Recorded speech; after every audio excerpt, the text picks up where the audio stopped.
خلاص كده زي ما احنا اتفقنا، انا رجعتها تاني. حبيت بس افهمكم الحته دي عشان ما تروحش مننا.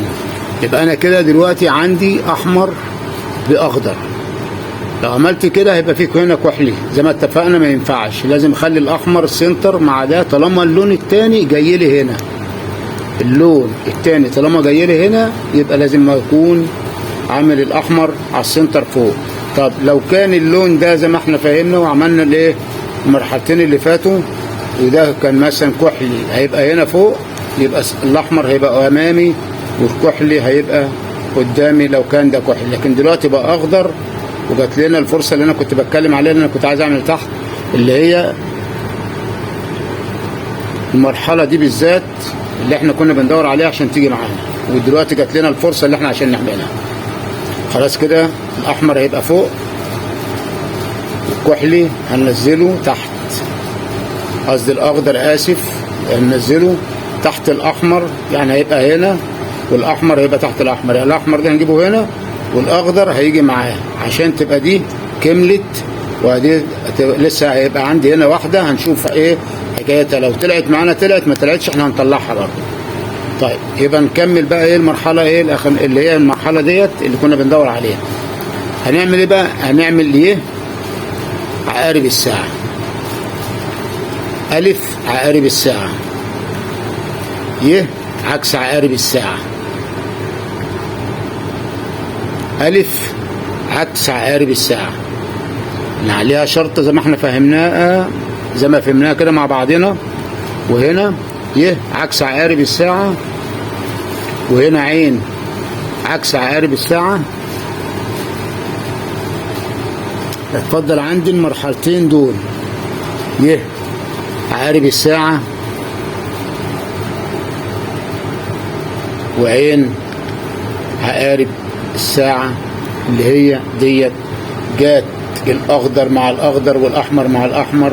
هنكمل كده عشان نشوف المرحله الثانيه كملت ولا لا. عندي هنا واحده اصفر، خدوا بالكم بقى من دي.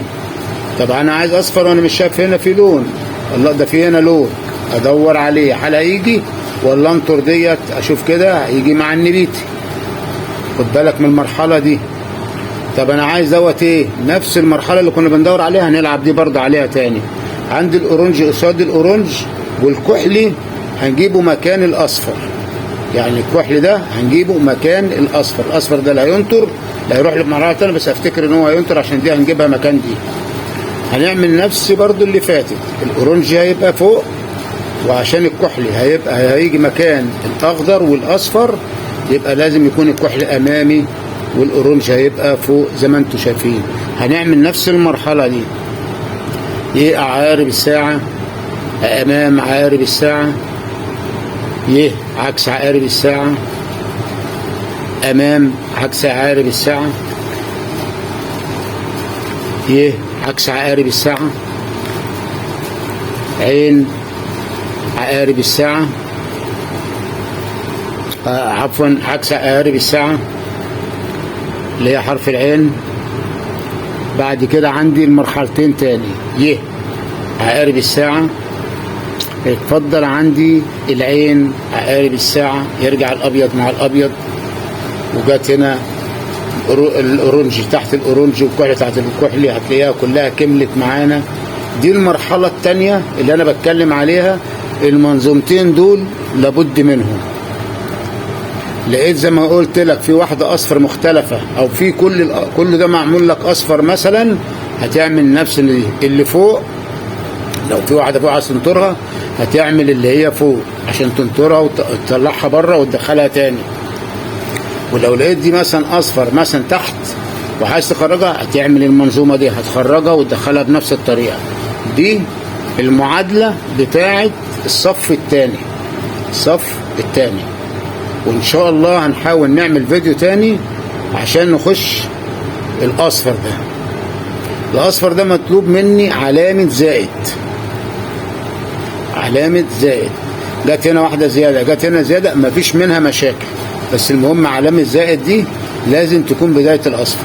خلاص المرحلتين دول احنا خلصنا منهم، وهنشتغل ان شاء الله في المراحل ديت، عشان هنيجي بعد كده الحاجات دي تتلخبط وهنجيبها تاني برضو بطريقة ارقام معينة وهنمشي عليها واحدة واحدة، وخليكم معايا وان شاء الله وصلكم لغاية حل الايه الروبيك دوت لحد ما توصل تعرف تحله بسهولة. طبعا انا بوضحه باخد وقت بس ليه؟ عشان بوضح وبكتب وبعدين بنشاور على الحروف وبتاع، لكن هي مشوار. انا مش هقول لك بعملها في ثواني ولا بعملها في حاجات، انا بعملها في دقايق. يعني انا بتاخد معايا معلش وقت، بعملها في دقايق. كل اللي مطلوب من حضرتك بدل ما تيجي تكتب كل حاجة بنفسك، انك انت تحفظ الحاجات دي من دماغك، هتبقى اسرع واحد تعملها.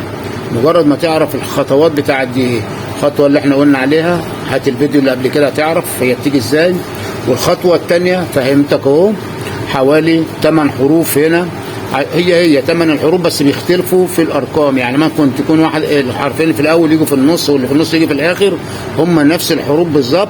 يعني هتلاقي ال8 دول هو هتلاقي الايه 2 الف 2 ياء 2 عين وهكذا، موجود نفس العدد موجود هنا، بس جايين بالعكس مع بعضهم. يعني ممكن تكون ال2 ياء جايين مكانهم 2 عين، الاثنين وهكذا. لو بصيت على الحروف كده هتلاقيها. يعني انا مثلا عارف الياء اهو العكس 2، واخد بالك 3 4 او 3 بس الموجودين حرف الياء، وادي الرابع اهو، تبقى 1 2 انا بتكلم على اليمين 3 4. هتروح المرحله الثانيه هتلاقي 1 2، هتيجي كده هتلاقي 3، وهتيجي كده هتلاقي 4. هتلاقيهم هم الاربع حروف بس بيختلفوا في الارقام. يعني هتلاقي مثلا ده بيجي عكس عقارب الساعه وده بيجي عقارب الساعه. ادي كل الملحوظه. لو حطيتهم كده قدامك سيستم زي الورقه دي هتلاقيها كده، معلش انا هوضحها لك اكتر، زي الحروف اللي قدامك. هتلاقي مثلا يه الف ويه الف، طبعا عقارب الساعه وعكس عقارب الساعه، ويه الف، وهنا يه عين. يعني ادي دي اللي هي تحت. هتيجي هنا بص هتلاقي هنا بقى يه عين يه عين يه الف يه الف. هنا كانت مكتوبه يه الف يه الف، وهنا يه عين يه عين. هنا جم الاربعه عكس الاربعه وتختلف طبعا، مش هيجوا زي الاول. يعني مثلا دول عقارب الساعه، يعني الياء الف ديت عقارب الساعه. هتلاقي هنا بقى ايه اليه مثلا، هتلاقي ليه الف هنا عقارب الساعه، هنا عكسهم يه عين عقارب الساعه، هنا يه عين عكس عقارب الساعه. ده الاختلاف بس فيهم، لكن هي نفس الارقام اللي موجوده هنا. العدد هو نفس العدد، بس دي مسابقه دي، ودي محطوطه في الاول ودي محطوطه في النص. دي هتحاول تراجعها مره والتانيه لحد ما تحفظها.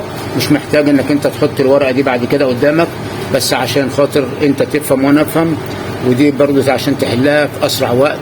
وان شاء الله زي ما قلت لكم هنكمل علامه الاكس ديت، وهديكم برضو معلومه موجوده قدامي هنا عشان برضو ايه تبقى عارفين اللي احنا هنشتغل ايه.